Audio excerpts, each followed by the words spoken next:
¿Comenzando? Sí. Muy buenas tardes a todos. Bienvenidos al curso latinoamericano de gestión y liderazgo en enfermería. Darles esta cálida bienvenida y pedir ante todo disculpas a todos los estudiantes y participantes del curso que nos están viendo por un inconveniente técnico, el cual no ha salido la publicación de la jornada de hoy, que es automática, pero debido a cuestiones técnicas no ha sido difundida, así que veremos de que en la próxima instancia esto no suceda y pedirles por favor que puedan acceder a esta jornada que va a quedar grabada y la van a poder acceder desde el curso de gestión y liderazgo en la plataforma virtual, como así también en el Facebook, que queda esto grabado y registrado, así como también en el canal de YouTube, que es INE Promoción. Bueno, una vez dicho este mensaje, también comentarles de que la evaluación de la unidad 2, que es gestión en enfermería, ha sido un éxito, felicitar a todos, y hacer una acotación sobre el puntaje. El puntaje, si ustedes observan su nota, tiene un máximo de 60 puntos, el cual pueden obtener. De este puntaje, aquellos que superen los 24 puntos de 60 totales, van a ver evaluación. Eso significa que si me saco más de 24 puntos, he aprobado la evaluación, ya que 24 representa el 20% de 60 puntos. Así como también 30 puntos representa el 50% de lo que es el 60 puntos, que vendría a ser el 100%. Lo que se trabaja es con números decimales para la evaluación. Tenemos que obtener de un 24 a 60, como ya dijimos, o ver en la otra sección que habla de porcentajes, de haber obtenido más de un 40%. De todas formas, pueden enviar un mensaje para que les respondamos cuanto antes sobre su puntaje. Bueno, ahora sí, para comenzar la clase, darles la bienvenida y un cordial saludo para dejarlos con acá la Master Blessing, que nos vas a estar dando sobre el módulo 2 y 3 de liderazgo en investigación en enfermería, que nos va a hablar sobre paradigmas de la investigación científica. Así que agradecerte, Blessing, y que puedas nutrirnos del contenido que tenés para el día de hoy. Gracias, Nahuel, por la presentación.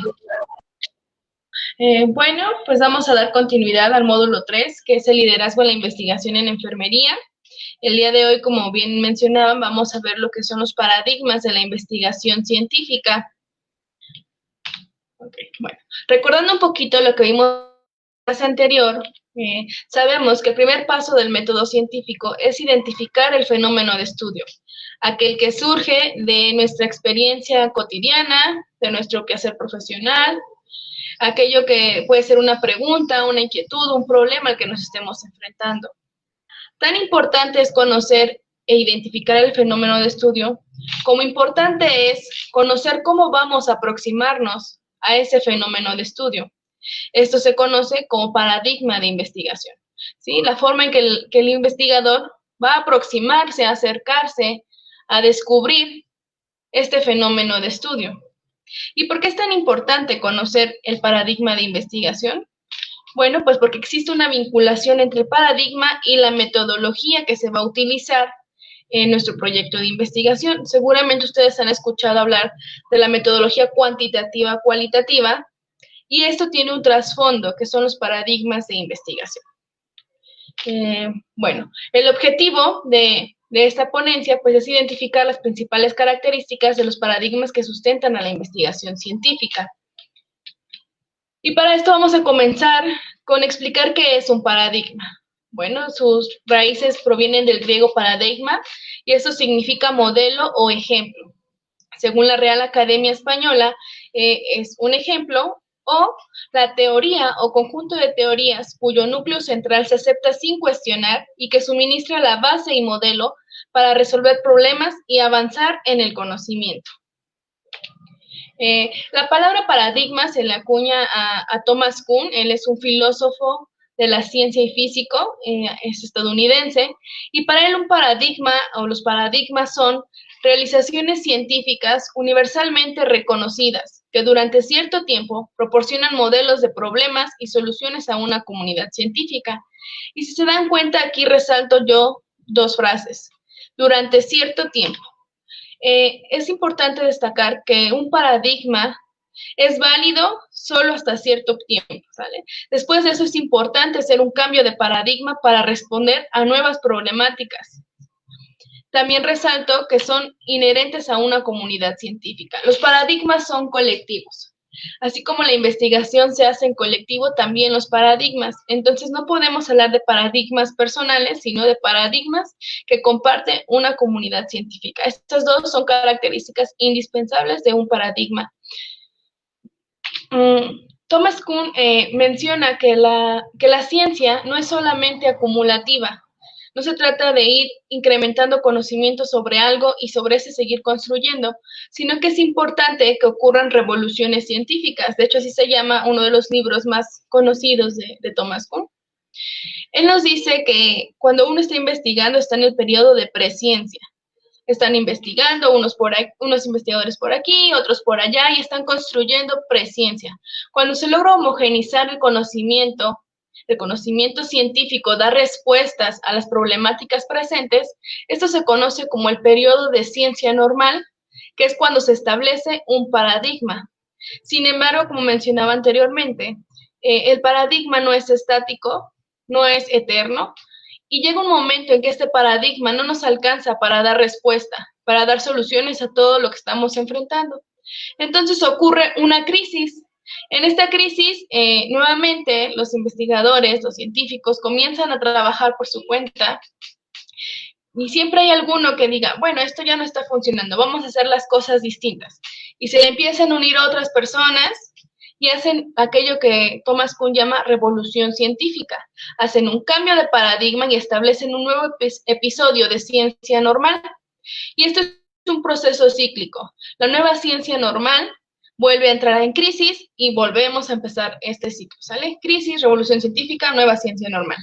Crisis, revolución científica, nueva ciencia normal. Así es como funciona para Thomas Kuhn las revoluciones científicas. Entonces, Thomas Kuhn dice que la ciencia es el resultado de un proceso sucesivo y en constante evolución y es producto de que en su interior se dan revoluciones científicas. Cuando se da una revolución, no solo se modifican las leyes o las teorías que rigen cierto conocimiento o cierta disciplina, sino que también hay un cambio en la manera en cómo es percibido el mundo y un cambio en las normas en que se apoya una valoración de una teoría. Durante las revoluciones científicas, el nuevo paradigma debe garantizar, preservar parte de lo que la ciencia normal previa nos ha dicho. ¿Por qué? Porque así es como se construye la ciencia. No es como que un nuevo paradigma va a tirar todo lo que se ha estudiado, ¿no? Sino que nosotros rescatamos lo que aún es útil y sobre ese construimos, ¿sale? Un ejemplo muy clásico de todo esto es nosotros como disciplina, la enfermería nació como un apoyo al médico, nacimos como asistentes de médico y ahora somos una disciplina independiente, ¿no? Y estamos en esta nueva construcción, en cambio de paradigma, tanto para el personal de enfermería como la población en general. Este cambio de paradigma debe permitir vislumbrar a la enfermera como una disciplina independiente, con un cuerpo de conocimientos propio, porque como lo veíamos la vez pasada, hacemos ciencia, construimos conocimiento científico, ¿vale? Bueno, eso es el paradigma a grandes rasgos y en general, pero ¿qué es el paradigma en investigación? Bueno, un paradigma en investigación se le hace alusión a que son una especie de gafas que permiten al investigador poder ver a la realidad desde una perspectiva determinada. Por tanto, este determinará en gran medida la forma en la que se desarrolla el proyecto de investigación. Pues dependiendo de los lentes que se ponga el investigador, es lo que va a poder ver de ese fenómeno. O sea, nos va a direccionar cómo vamos a aproximarnos al fenómeno. Hablando de paradigmas de investigación, existen 4 paradigmas principales. Estos difieren en 3 grandes áreas que debemos tener muy presentes, que son la ontología. ¿Qué es la ontología? Bueno, pues la ontología proviene del griego ontos, que significa ser o ente, y del logos, que significa razón o ciencia. Por tanto, la ontología se encarga de estudiar al ser y sus propiedades. Difieren también en la epistemología, que epistemología proviene del griego episteme y significa conocimiento, y logos, que es razón o ciencia, y esta rama se encarga de estudiar los fundamentos, límites, métodos y validez del conocimiento científico, claro. Y finalmente la metodología, que proviene del griego métodos, y estudia los métodos que se siguen en una investigación científica. Entonces, los 4 paradigmas que tenemos van a diferir en estas 3 grandes áreas. Voy a presentar el primer paradigma de investigación, que es el paradigma positivista. ¿Qué características tiene este paradigma positivista? Bueno, pues desde la ontología, el paradigma positivista nos dice que la realidad es absoluta y totalmente aprehensible por el ser humano. Este paradigma nace de las ciencias exactas, como la física y la matemática, y considera que la realidad debe ser objetiva, ¿sale? Solo aquello que podemos ver, tocar, medir, experimentar, va a conformar la realidad. Dentro de la epistemología nos dice que el investigador y el objeto de estudio son totalmente independientes. O sea, no hay una interacción entre investigador y objeto de estudio. Solo el investigador va a ver el fenómeno desde afuera, ¿vale? Cuando se obtienen los hallazgos en el paradigma positivista, estos se obtienen y se piensan como que son reales. Y como son reales, son generalizables a toda la población. Y en la metodología, este paradigma utiliza únicamente métodos experimentales y verifica las hipótesis a través del uso de métodos estadísticos, ya sean descriptivos o inferenciales, pero únicamente utiliza métodos estadísticos para verificar su hipótesis. Posterior al paradigma positivista, surgió un paradigma muy parecido, pero que ya tuvo un poquito más de ligereza al hablar de la realidad. Este es el paradigma postpositivista. Ontológicamente, este paradigma nos dice que la realidad sí existe, es única, pero no puede ser totalmente aprendida. ¿Qué quiere decir? Esto no la podemos comprender o ver toda desde un solo momento. Aquí el investigador mantiene una postura reflexiva y él reconoce que los fenómenos son incontrolables, es decir, es imposible medir y controlar todas las variables que están en torno a un fenómeno y que lo pueden modificar, y también reconoce que así como los fenómenos son incontrolables, el ser humano es imperfecto. Entonces, aún teniendo todo el diseño experimental, el ser humano es incapaz de comprender la realidad en un solo momento. Pasando a la epistemología del paradigma pospositivista, tenemos que el investigador puede formar parte del fenómeno de estudio. Reconoce este paradigma que existe una influencia entre el objeto de estudio y el investigador y viceversa. O sea, cada uno se influencia mutuamente. Aquí sus hallazgos son considerados verdaderos, pero probablemente, y se respaldan en fundamentos teóricos. ¿Por qué dice que son considerados probablemente verdaderos? Bueno, porque dentro de la metodología, este paradigma utiliza lo que se llama falsación de hipótesis. Entonces, siempre se está tratando de contrarrestar o falsar la hipótesis que se tiene. Por eso se consideran probablemente verdaderos. Son verdaderos hasta cierto punto. Y como metodología utiliza los diseños experimentales y cuasi experimentales. Incluso algunos paradigmas positivistas pueden permitir la conjugación con algunas metodologías cualitativas sin ningún problema. Posteriormente, tenemos lo que es el paradigma de la teoría crítica. Este sí ya es una revolución interesante. Aquí, en la ontología, la teoría crítica nos dice que la realidad cambia constantemente. Por tanto, pues es imposible aprenderla toda.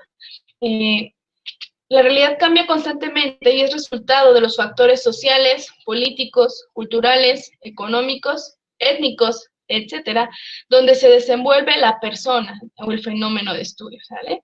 Este paradigma mantiene una visión holística y dialéctica de lo que se concibe como real. ¿Qué quiere decir dialéctica? Bueno, que hay un intercambio de conocimientos entre el investigador y el investigado. Y justamente a eso se refiere la epistemología. La epistemología nos dice que existe una interacción investigador-objeto investigado, que más que objeto investigado en este paradigma es sujeto investigado o contexto social investigado. En este paradigma se reconoce la importancia que tienen tanto los conocimientos que posee el investigador como las vivencias y habilidades de los miembros del grupo investigado. Este paradigma utiliza como metodología lo que es la investigación-acción. Esta metodología es un diseño cualitativo y tiene como especial característica que vincula la teoría con la práctica. No es que en este paradigma investiguemos y publiquemos resultados y hasta ahí quedó, no. En este tipo específicamente de investigación se busca que a la par que obtenemos resultados, se haga una modificación, ¿sale? Este paradigma busca transformar las estructuras sociales, así como empoderar y emancipar a los individuos que conforman un contexto social de investigación. Un ejemplo de este paradigma podría ser el feminismo, que últimamente está mucho de moda. ¿Por qué? Porque lo que busca es identificar un contexto social en específico y con ellos hacer una reflexión de los problemas que han estado viviendo. Se les da voz a los miembros del grupo investigado y son ellos mismos quienes buscan las soluciones a sus problemáticas, proponen soluciones, se llevan a la práctica y se reflexionan, y es cíclico, este proceso es cíclico. Entonces, es investigación-acción. Investigo, obtengo algunas posibles soluciones, las pongo a la práctica, hago una reflexión y vuelvo a la investigación y acción. Investigación-acción. En eso consiste este paradigma. Y finalmente, tenemos a lo que es el paradigma del constructivismo. Este paradigma, desde la ontología, nos dice que la realidad se encuentra representada de múltiples formas en las construcciones mentales de la persona. Por tanto, para este paradigma, la realidad no es algo que podamos ver, medir, tocar, experimentar como tal, ¿sí? La realidad es subjetiva, está en la mente de la persona y es ella quien lo construye. Por tanto, no existen realidades únicas y determinadas, sino que cada persona va a darle sentido a la realidad que está viviendo. En este paradigma, en relación a la epistemología, existe una interacción entre el investigador y el objeto investigado. Y los hallazgos no sirven para generalizarse, más bien en este paradigma los hallazgos sirven para comprender y reconstruir la realidad de las personas que están viviendo el fenómeno que estamos investigando. Al igual que en la investigación-acción o teoría crítica, que fue el paradigma anterior, hablábamos de que no es objeto de estudio, sino sujeto de estudio, porque aquí investigamos a las personas. Y finalmente, la metodología, bueno, el paradigma constructivismo, utiliza diversos diseños de la investigación cualitativa. No hay un solo método. Puede ser la fenomenología para cuestiones de vivencias, experiencias, la etnografía para entender el contexto cultural en que se desarrolla o se vive un fenómeno, o incluso la teoría fundamentada, la cual nos sirve para generar teorías a través de los discursos de las personas, ¿vale? Entonces, estos son los 4 paradigmas. Es el paradigma positivista, postpositivista, teoría crítica y constructivismo. Y ahora la pregunta del millón. ¿Cuál es el mejor paradigma de investigación para la disciplina de enfermería? Bueno, pues como todo, no hay un paradigma estrella, no hay un paradigma ideal. Todo va a depender, como lo decíamos en la introducción, del fenómeno de estudio. Para que un investigador pueda posicionarse y elegir la aproximación que va a tener hacia su objeto de estudio, es indispensable que él se pregunte 3 cuestiones. ¿Cuál es la forma y naturaleza del fenómeno a estudiar? Esta pregunta responde a lo que estuvimos llamando ontología. Ok, ¿qué quiero estudiar? Voy a investigar algo que puedo ver, medir, tocar.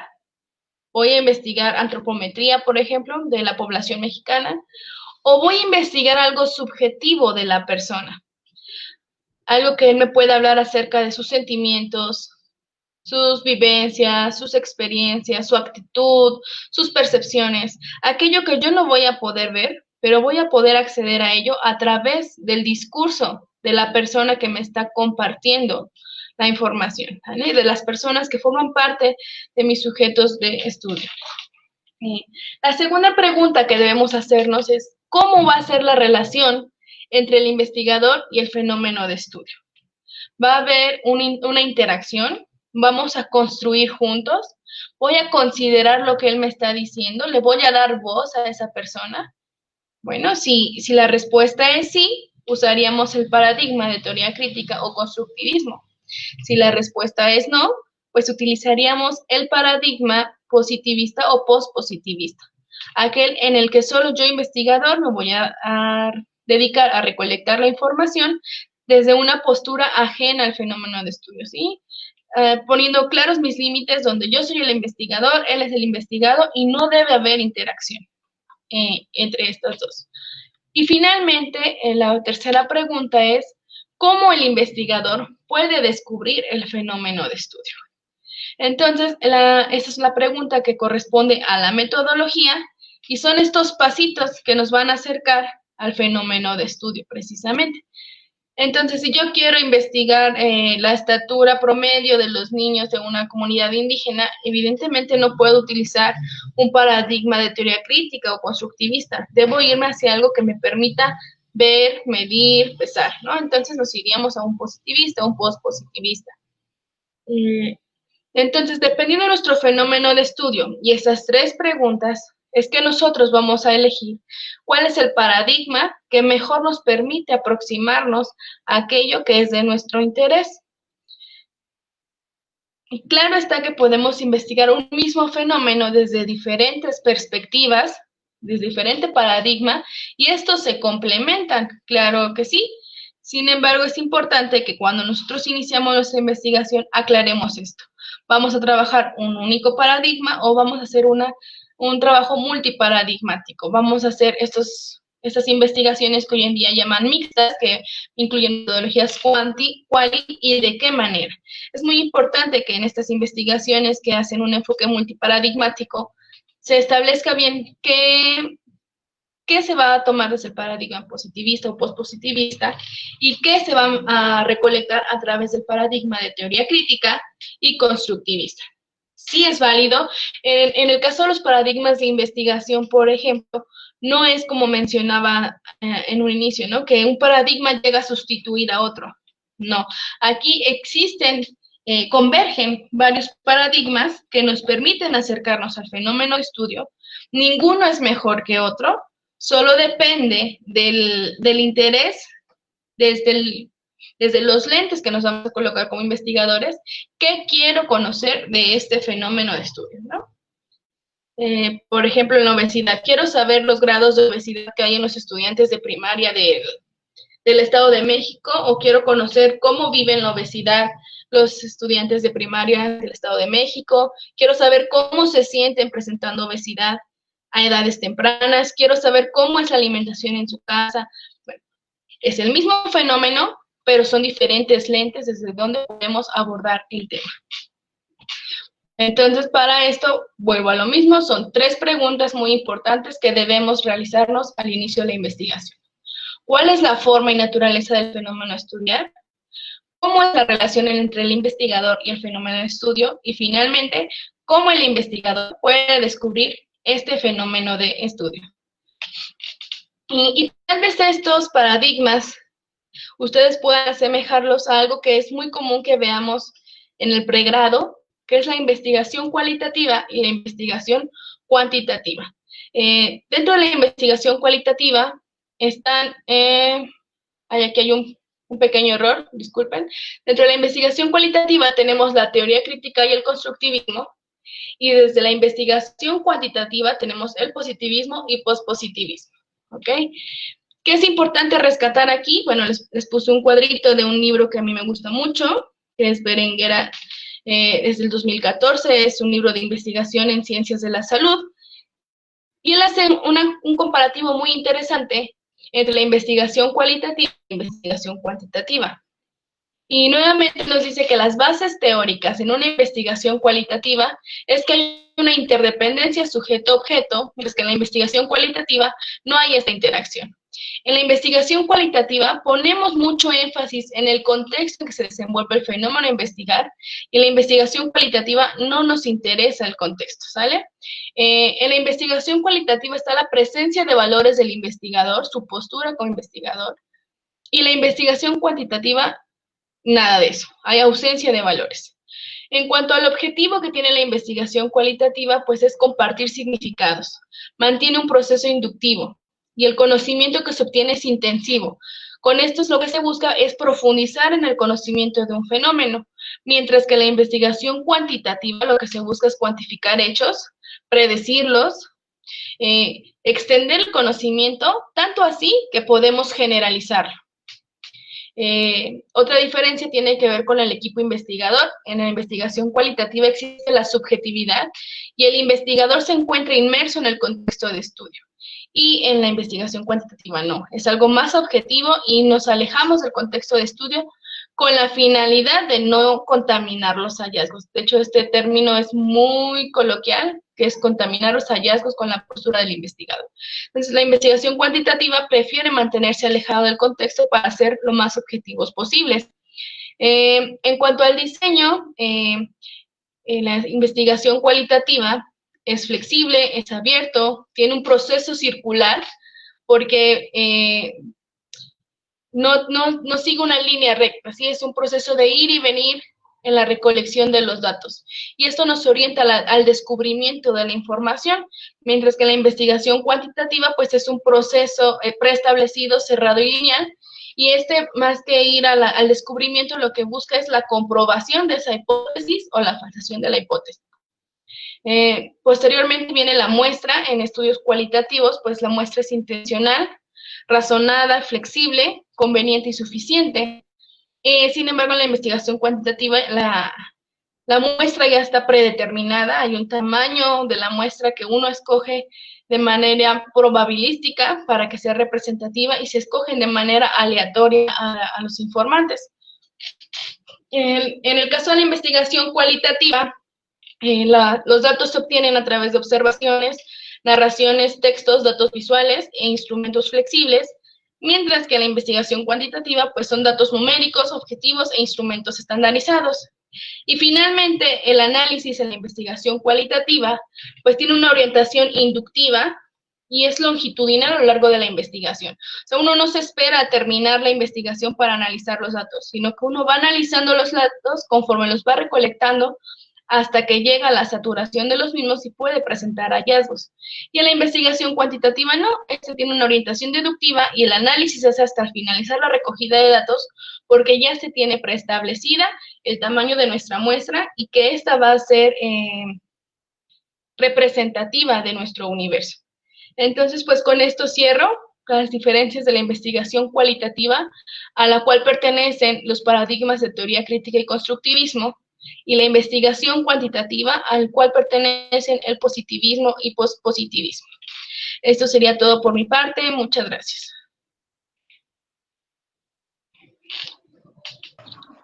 Excelente, la verdad que una clase magnífica como siempre.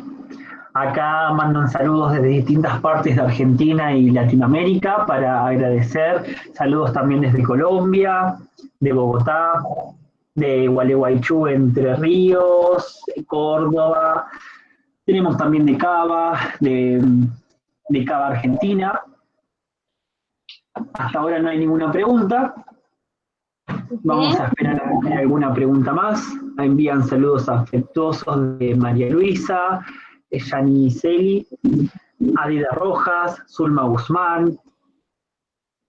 Saludos desde la costa argentina, de Pinamar. A ver si tenemos alguna pregunta.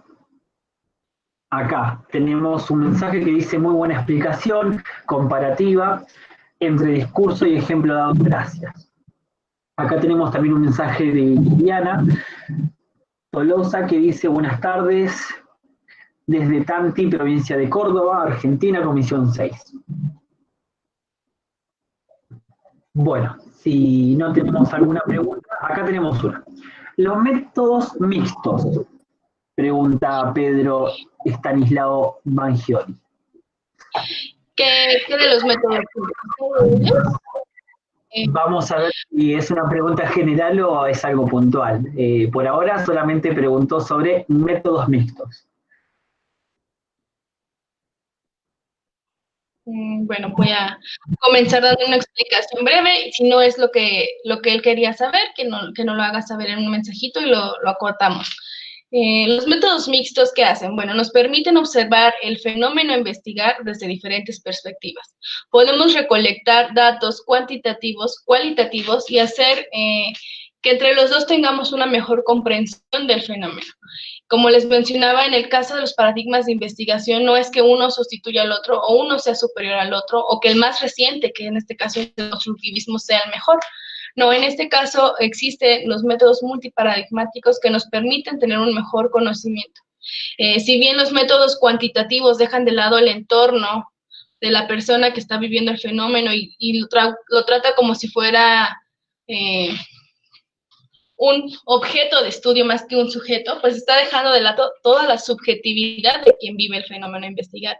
Es ahí donde los métodos cualitativos, pues, nos ayudan a comprender el fenómeno en función del entorno y de la experiencia personal de vivir dicho fenómeno que estemos investigando. Entonces, son complementarios, no, son muy interesantes, pero la importancia aquí radica en saber cómo voy a tratar cada dato. Hay datos cualitativos y hay datos cuantitativos. Entonces, a la hora de analizar la información, debo tener mucho cuidado en no combinarlos. ¿Sí? Los métodos cuantitativos se van a manejar con métodos estadísticos y los métodos cualitativos desde análisis del discurso, por ejemplo. Excelente, acá nos decía Pedro nos decía así, que necesitaba un resumen o un ejemplo, así que creo que estaría concreta la respuesta y tenemos un mensaje de Anita Belli que dice, ¿cómo hacer para triangular lo cualitativo y lo cuantitativo? Bueno, primordialmente recordar que unos datos buscan generalizar y otros datos buscan comprender. Entonces vamos a hacer una comprensión desde, ok, yo estoy encontrando, por ejemplo, que las estudiantes, hablo de mucho de obesidad porque es mi línea de investigación, ¿no? Las estudiantes de enfermería presentan obesidad y desde el marco cuantitativo solo digo, no tienen estilos de vida saludables, punto, se acabó. Tienen un ingreso mayor de calorías de las que gastan, eso las lleva a obesidad. Esa es mi respuesta. Pero desde el marco cualitativo yo puedo preguntar, ¿cuándo comes? ¿Con quién comes? ¿Por qué comes? ¿Has notado en qué momento tu ingesta es mayor? ¿Qué alimentos prefieres y por qué motivo? Y eso nos permite darle una explicación centrada en la cosmovisión de la persona, no sé si me explico, ¿no? O sea, no vamos a decir nada más, las estudiantes de enfermería son obesas porque comen más de lo que gastan de energía. No, las estudiantes de enfermería presentan obesidad porque sus múltiples actividades no les permiten realizar actividad física, porque la mayor parte del tiempo la pasan en el transporte público, trasladándose a la institución educativa o a los hospitales. Esto hace que consuman alimentos ultraprocesados, listos para comer. ¿Sí me explico? Entonces, esta es la parte en donde la cualitativa nos permite dar una respuesta al porqué de lo que nos está diciendo la investigación cuantitativa. Excelente, acá también nos dice Pilar, que nos pregunta, para hacer los factores de contaminación en sala de operaciones, ¿cuál sería el método cuantitativo o cualitativo? Bueno, es que hay que tener mucho cuidado con las preguntas. Desde que decimos cuáles son los factores, ahí nosotros estamos limitando a nuestra investigación, la estamos dirigiendo específicamente a lo cuantitativo. ¿Cuáles son? Quiero saber cuáles son. Y entonces voy a empezar puedo hacer una lista de cotejo inclusive, ¿no? Y nada más palomear. ¿Está presente? ¿No está presente? ¿Está presente? ¿No está presente? Las preguntas cualitativas son más en respuesta al por qué, para qué, cómo. El cuál es, cuántos es cuantitativa. Entonces, desde la pregunta de investigación uno puede irse dando idea de qué es lo que está buscando. Pues, si yo tomo en cuenta la pregunta que ella hace, yo me iría por un paradigma del método cuantitativo. Excelente. Bueno, acá no tenemos más preguntas. Acá tenemos un mensaje repetido que piden que explique sobre la triangulación. Bueno, la triangulación es triangulación de los datos, triangulación de autores, triangulación de métodos. La triangulación, ¿qué quiere decir? Como conjuntar, ¿no? Entonces, podemos hacer triangulación de datos cuantis. ¿Cuáles? Podemos hacer triangulación de autores. ¿Qué encontró este autor? O sea, somos un equipo de investigadores, todos recogimos información. ¿Qué interpretas tú? ¿Qué interpretas tú? ¿Qué interpreto yo? ¿Y cómo lo triangulamos para darle objetividad a nuestros resultados? Puedo triangular metodologías también. ¿Vale? Es que la triangulación es otro tema, es un tema muy amplio porque podemos triangular prácticamente todo. Técnicas de recolección de datos, puedo triangular notas de campo, entrevistas y observación participante, por ejemplo. Entonces, es un tema mucho más complejo de lo que yo pudiera explicar ahorita, pero en grandes rasgos a eso se refiere. Excelente. Bueno, acá esperamos alguna respuesta más, si no vamos cerrando. Agradecerles de todas formas a todos los que se han conectado, agradecerle a la Master Blessing por esta clase extraordinaria igual que siempre, y vamos a ir cerrando con esta pregunta de Pilar que dice, entonces, ¿sería un método cualitativo para saber qué factores son los que contaminan?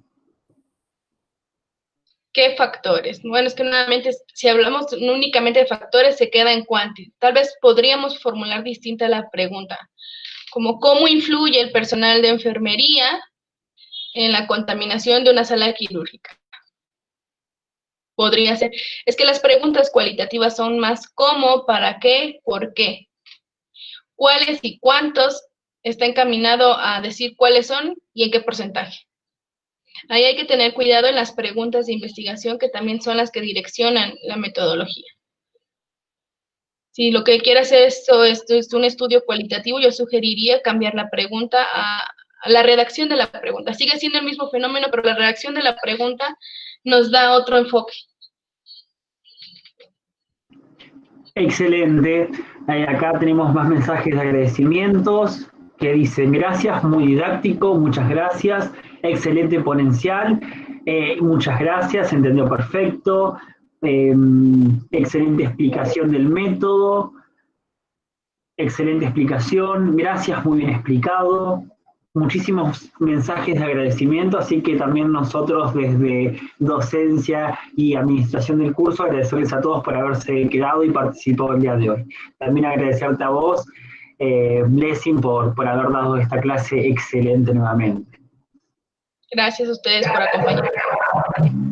Bueno, nos vemos en la próxima semana, que estaremos conectándonos el día miércoles en el horario de 16:30 horas por esta plataforma que ya publicaremos nuevamente el flyer de difusión. Hasta la próxima clase. Hasta la próxima, gracias.